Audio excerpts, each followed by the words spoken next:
Shalom, shalom, bienvenue à la minute de l'encouragement. Soyez encouragés dans le nom de Jésus. J'espère que vous avez passé une agréable semaine et que ce week-end, vous vous reposez dans la présence de Dieu, dans la joie du Seigneur. En tout cas, je vous le dis, comme toujours, gardez le sourire. Jésus est avec vous. Jésus est juste à côté de vous. Ne perdez pas courage. Oui, c'est la nouvelle année. Nous sommes en 2022. Comment faites-vous face aux situations qui vous entourent? Comment faites-vous face à vos problèmes? À chaque problème que vous rencontrez dans la vie, comment réagissez-vous? C'est l'encouragement de ce jour. Je voudrais vous dire, la parole de Dieu nous dit en Josué 1, le verset 8, que méditez sur cette parole jour et nuit afin d'avoir un bon succès. La Bible ne parle pas de mauvais succès. La Bible nous parle d'un bon succès. Comment pouvons-nous réussir dans la vie? Comment pouvons-nous faire face aux situations de la vie? C'est en méditant sur la parole de Dieu. Alors cette année, méditons sur cette parole jour et nuit. Jésus a dit à Satan en Matthieu 4, les versets 3 à 11, il est écrit, il est écrit, il est écrit.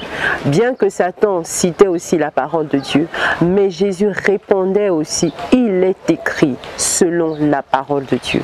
Alors cette année, la maladie se présente à vous, dites à la maladie, il est écrit. Moi, c'est l'enseignement que j'ai reçu de mon bishop et je vous le partage également. Il est écrit, il est écrit, il est écrit. Les problèmes se présentent, il est écrit. Vous faites face à quelque chose qui ne vous plaît pas, une situation que vous ne voulez pas dans votre vie, dites à cette situation, il est écrit. Vous voulez un emploi, dites qu'il est écrit.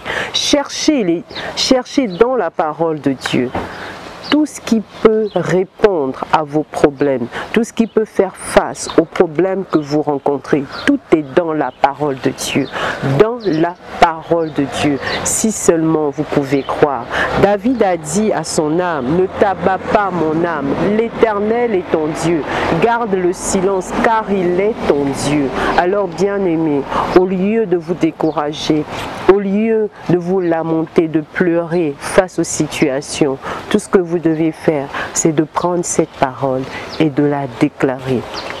Déclarez ce que vous voulez voir. La Bible déclare en Genèse 1 que la terre était informe et vide.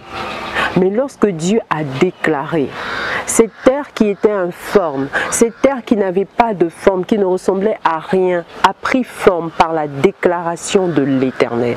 Alors ce que vous voulez voir dans votre vie, ce que vous voulez voir dans vos études, vos travail, vos finances, dans votre mariage, dans la vie de vos enfants, il suffit que vous puissiez déclarer cette parole. Ne fermez pas la bouche, ne permettez pas aux situations cette année de fermer votre bouche, non. Car une bouche fermée est un miracle fermé. Mais dites la parole de Dieu, proclamez cette parole, appropriez-vous de cette parole et déclarez-la. Assurément, cette parole s'accomplira et que vous verrez ce que vous dites. Dieu l'accomplira, car il n'est pas un Dieu pour mentir, ni le Fils de l'homme pour se repentir. Déclarez simplement la parole de Dieu et vous verrez la gloire de Dieu. Vous créez votre monde avec ce que vous déclarez. Le dit Romains 4, le verset 17. Vous voulez créer votre monde, vous voulez créer vos finances, vous voulez créer votre travail, tout ce que vous voulez créer. Déclarez simplement la parole. Et vous verrez, cela prendra forme. Alors bien-aimés, appuyez-vous sur la parole de Dieu cette année, accrochez-vous à la parole de Dieu, faites des barbecues de la parole de Dieu, des pizzas, faites des hot dogs de la parole de Dieu, des shawarma de la parole de Dieu. Et cette année, vous allez triompher pour la gloire de Dieu, dans la gloire de Dieu. Et n'oubliez pas, gardez le sourire. Jésus vous aime. Shalom.